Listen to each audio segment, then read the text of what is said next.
Oi, meus amigos e amigas do Colégio Curso Universo, especificamente do terceiro ano. Aqui é o professor Pedro Henrique, professor de História de vocês. E primeiramente, venho dizer para vocês que essa é a nossa primeira aula aqui do canal da escola.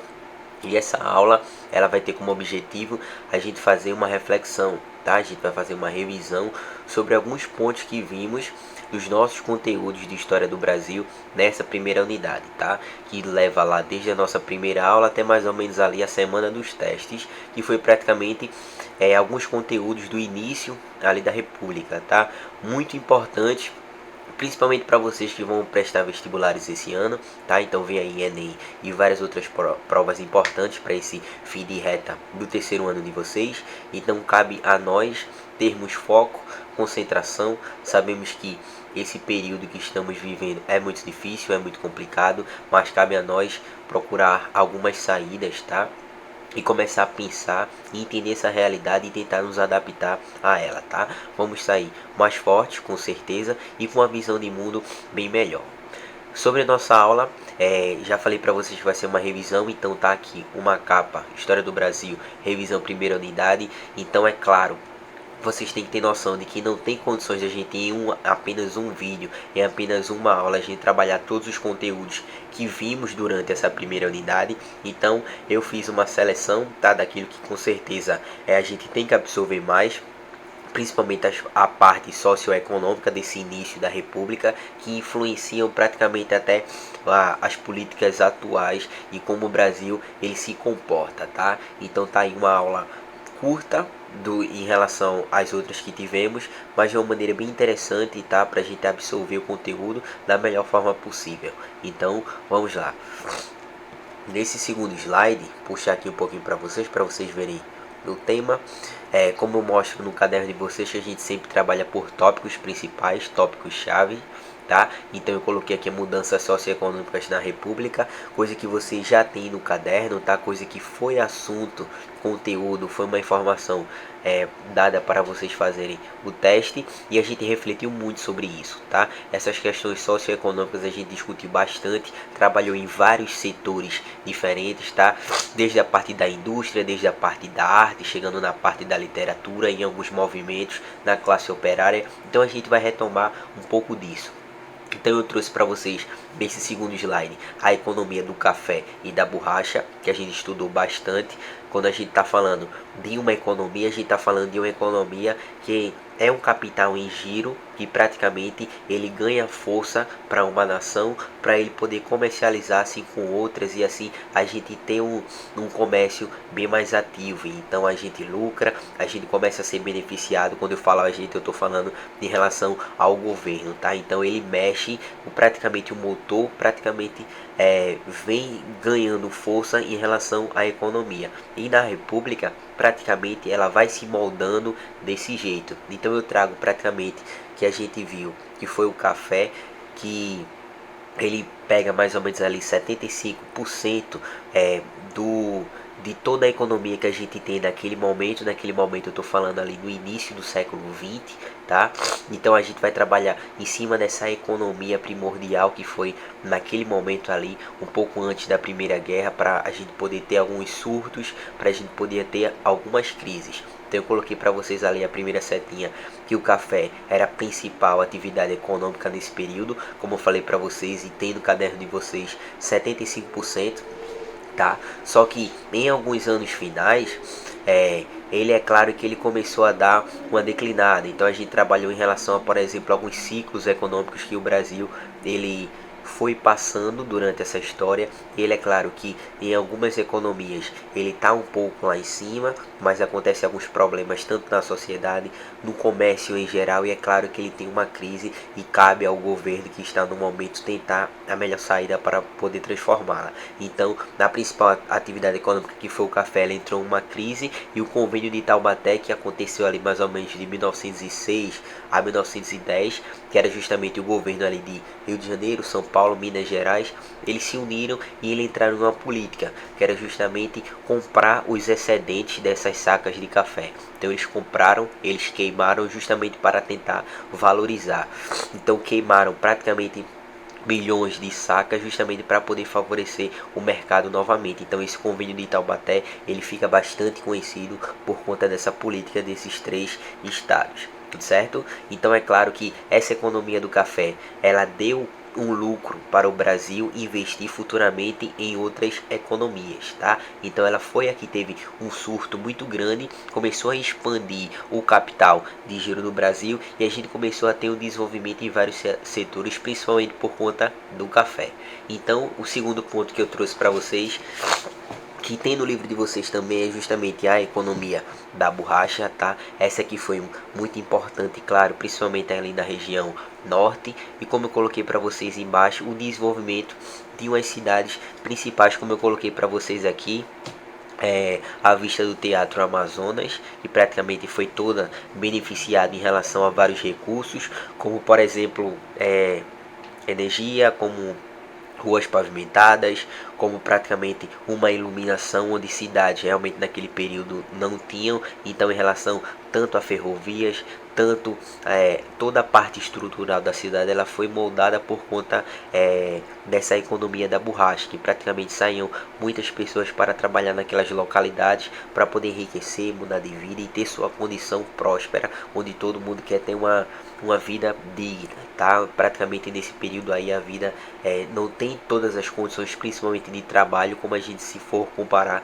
para a de hoje. Então a imagem acima trata justamente da representação do café em relação às sacas, em relação ao trabalho, em relação ao cotidiano desse pessoal que está todo dia mantendo ativa essa principal atividade econômica. E é claro que o governo ele engrandece com isso, tá? Através de, claro, dos trabalhadores, que a gente vai falar um pouquinho mais lá na frente. Então sobre as mudanças, a gente vai falar um pouco ainda mais nos outros slides, mas essa parte do café e da borracha vocês não podem esquecer. Quando a gente vai trabalhar em vestibulares, é claro que ele vai citar algumas economias importantes, tanto a principal como as secundárias. Então a gente tem que sempre lembrar disso nesse início da República. Tudo bem? Então vamos passar.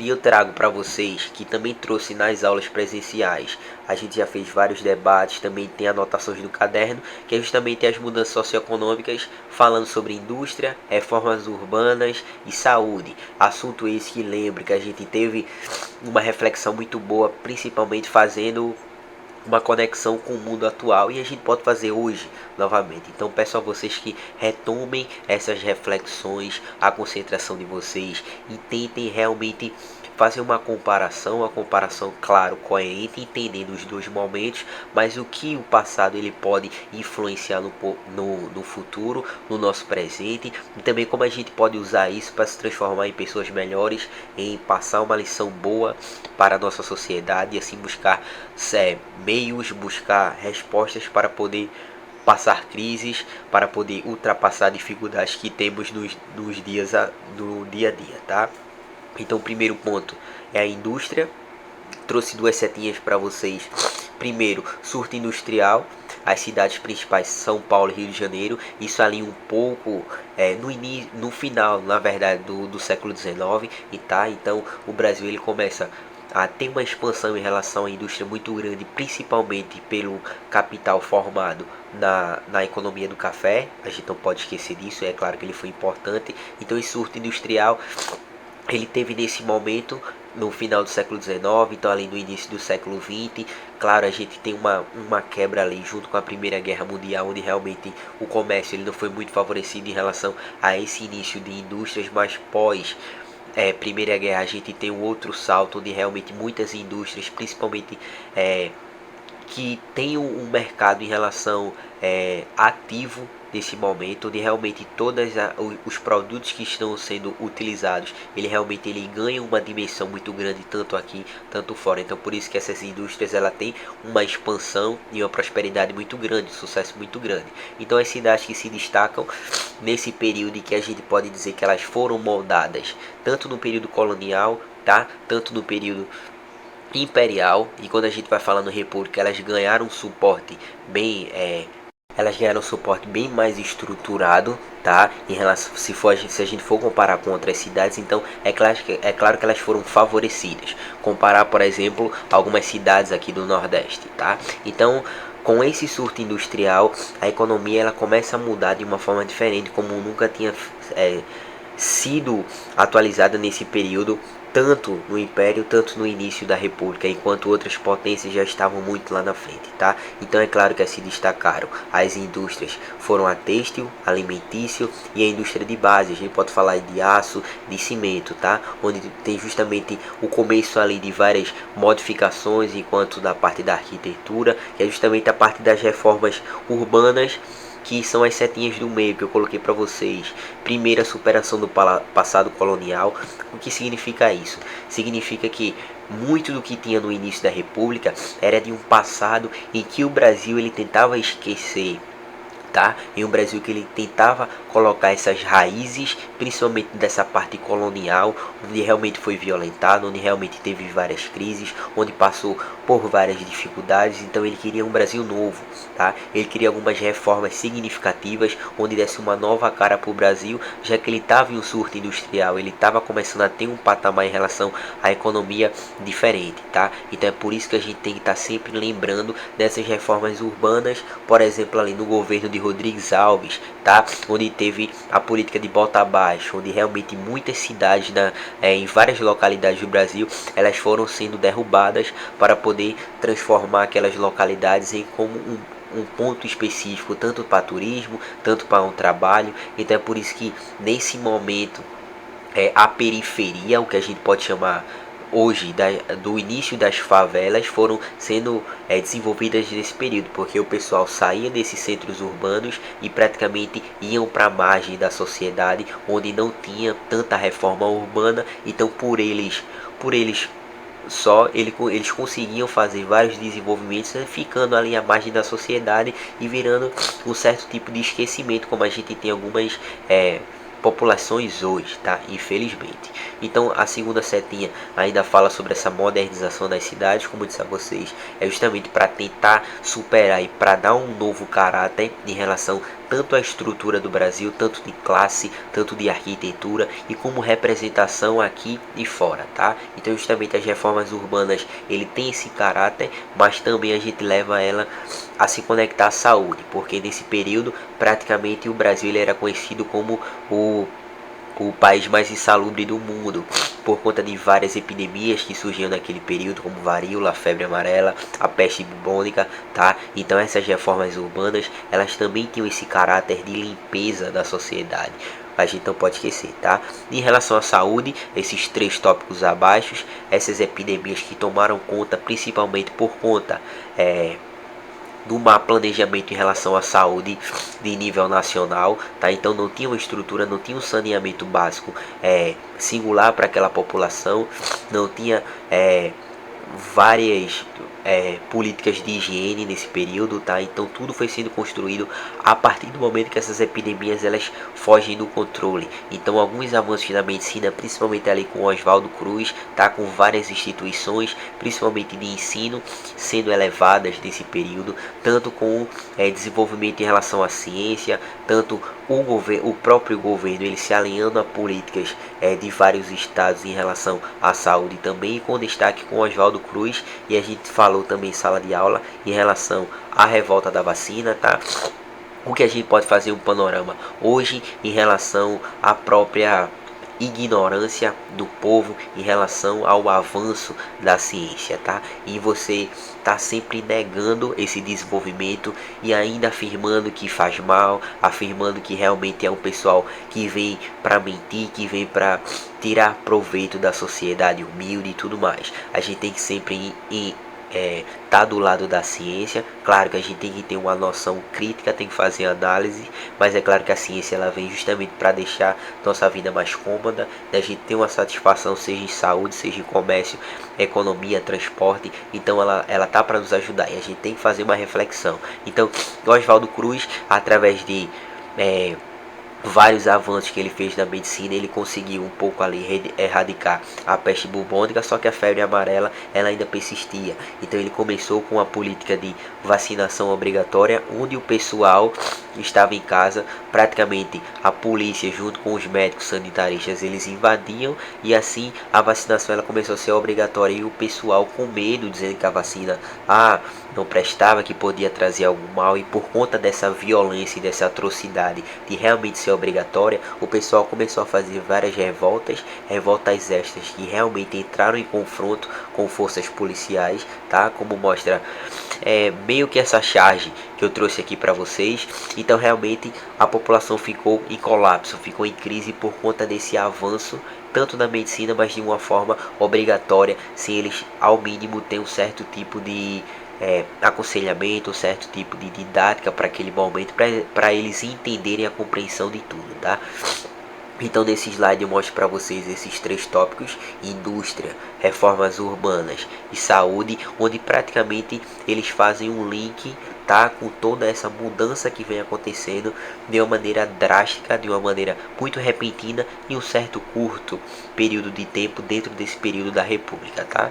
Então passando aqui para vocês, trago também as mudanças socioeconômicas da República em relação a formação da classe operária, e 2, inovação da arte. Quando eu falo em formação da classe operária, é claro que existiam já trabalhadores no Brasil, já lá desde da colônia, tá? A gente tem que lembrar que não existia só essa parte dos escravos, é claro que existiam trabalhos já assalariados, onde o pessoal ganhava, claro, não de acordo com o seu valor de trabalho, mas existia sim. Só que quando eu estou falando da formação da classe operária aqui na República, eu estou falando de uma organização onde eles têm consciência do seu trabalho para poder modificar, para poder pedir melhorias, para poder se entender como classe, tá? Então, devido a esse surto da indústria no Brasil, nessa parte do período republicano, os imigrantes europeus eles ganham muito destaque, tá? Que eles vêm muito para cá, e é claro que as indústrias elas asseguram essa mão de obra vindo de fora. Também aqui o pessoal do Brasil saía, principalmente do Nordeste, para trabalhar em fábricas, tanto em São Paulo, tanto em Rio de Janeiro, como outros polos industriais nesse período. Só que a rotina era muito difícil, então você não tinha férias, você não tinha um período de descanso apropriado, você não tinha um salário compatível à sua mão de obra, à sua disposição. Então você passava por várias condições de trabalho de uma maneira precária, você não tinha uma alimentação digna, você não tinha um descanso remunerado na semana, enfim, você não tinha uma segurança do trabalho. Então todos esses motivos levaram aos trabalhadores que estavam todos os dias em suas funções, então geraram uma afetividade com eles, e eles pensaram neles mesmos como classe e começaram a tentar reivindicar alguns problemas que eles tinham com ele mesmo, com os patrões, com o próprio trabalho, enfim. Então eles se organizaram como classe, e essa classe operária ela ganhou muito destaque nesse período, onde o Brasil ele passou por várias crises, tá? Várias crises em relação a várias greves que eles começaram a fazer. Por quê? Quando a gente fala de greve, estou mostrando essa imagem aqui para vocês, é praticamente a forma que o trabalhador tem para dizer que ele realmente tem direito de conquistar aquilo. É claro que existe hoje alguma política de greve de trabalhos essenciais, só que a gente tem que entender que essa greve ela vem com o caráter de buscar melhorias para aquela classe social. Tá? É um meio que eles têm, é uma finalidade que eles têm de poder valorizar o seu trabalho. Então nesse momento isso foi de uma forma gigantesca. Então se temos o que temos hoje em relação a seguro de trabalho, foi por conta desse pessoal que saíam às ruas, que pararam o trabalho, que lutaram contra os patrões, justamente para conquistar alguns direitos que temos hoje. Tudo bem? O segundo ponto eu trago para vocês a inovação da arte, tá? Destacando a Semana de Arte Moderna, um evento que marcou a história do Brasil em relação a manifestações artísticas. Por quê? Porque antes eram mais manifestações tradicionais, manifestações mais estáticas, manifestações mais nacionais. Pós, a gente vai ver que muda drasticamente. Então até os próprios autores eles começam a fazer sintonia com o pessoal de fora, eles começam a tratar vários estilos de uma forma diferente, mais diversificada. Então por isso que surge aí o movimento do modernismo, onde ele vem quebrar várias tradições e que o Brasil ele tentava perpetuar em relação à sua cultura, tá? Então quando eu estou falando de arte, eu estou falando aí de arte de uma maneira diversa, tá? Seja da música, pintura, escultura, de teatro, de vários tipos de conceito que a gente pode trabalhar essa manifestação artística, mas é claro que o que sobressai são as pinturas, são as obras, são os retratos. Então aqui a gente traz um muito conhecido de Tarsila, tá? Então é justamente para vocês entenderem que ele ganhou uma nova forma e esse objeto ele traz justamente essa representatividade do que seria o movimento modernista, tá?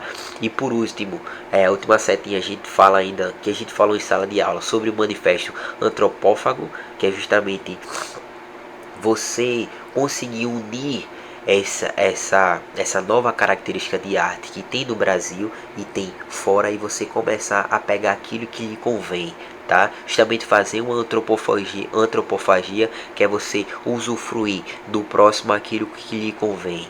Tá? Então o ser humano ele começou a fazer uso daquele outro tipo de cultura, daquela outra habilidade, porque ele sabia que aquilo ali poderia beneficiar ele. Então isso foi no caso da arte. Se o pessoal daqui via que lá os pintores espanhóis eles faziam tal forma e dava certo, eles poderiam também tentar fazer aqui dessa forma. Então esse manifesto ele começou a ser utilizado por várias pessoas e a arte ele também começou a ser mudada, principalmente por conta dessa semana de arte moderna, tá?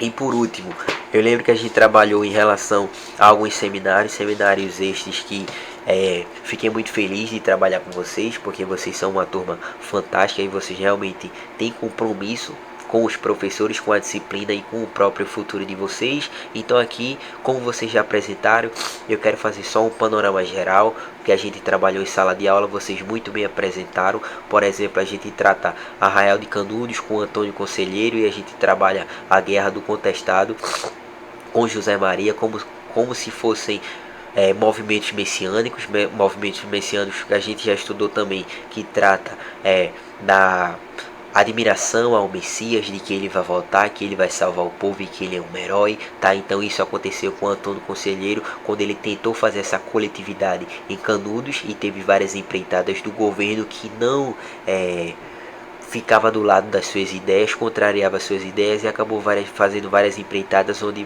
infelizmente morreu muita gente. Na Guerra do Contestado com José Maria, que também morreu e foi um cara muito líder para aquele momento. Então a estrada passava por ali, tirava muita gente, muitos camponeses, então eles começaram a ter uma coletividade também e lutar pelos seus ideais, tá? Quando a gente falou de tenentismo em sala de aula, vocês também muito bem apresentaram. A gente está falando ali praticamente da classe média dos militares, onde eles tentavam alcançar mais prestígio político, mais supervalorização da sociedade. Então eles tiveram várias revoltas também, várias colunas que eles tentaram se beneficiar para o seu próprio posto como tenente, como coronel, como alguém que tivesse alguma patente, onde queria uma supervalorização dentro da política e dentro da sociedade, tá? E a gente destacou também o cangaço, onde vocês muito bem apresentaram, onde realmente tem a figura de um lampião,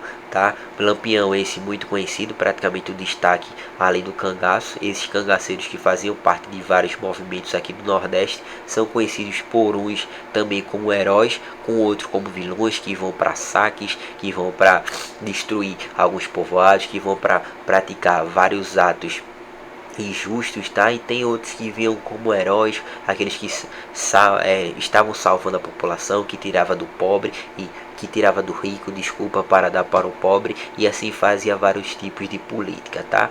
Então esses 4 seminários, esses 4 temas a gente trabalhou muito bem em sala de aula. Fiquei muito feliz de estar presenciando vocês naquele momento, tá? E a gente debateu bastante, principalmente fazendo uma conexão com o mundo atual. Então é por isso que hoje a gente está fazendo de uma forma bem mais analítica, para a gente ver o ponto principal que destacamos em sala de aula, tá? Essa aula é justamente para a gente fazer um panorama, fazer uma análise da gente entender as observações que fizemos em sala de aula. A partir dos próximos vídeos a gente vai dar continuidade, tá, aos assuntos, e por esse slide a gente encerra a aula. Espero que vocês realmente estejam todos bem, espero ver todos logo em breve, e qualquer notícia em relação a alguma novidade que vocês tenham a me contar, algum comentário que vocês têm para fazer em relação às atividades, em relação a alguma coisa do slide, se o microfone ficou bom, se as imagens estão aí coerentes com o que vocês estão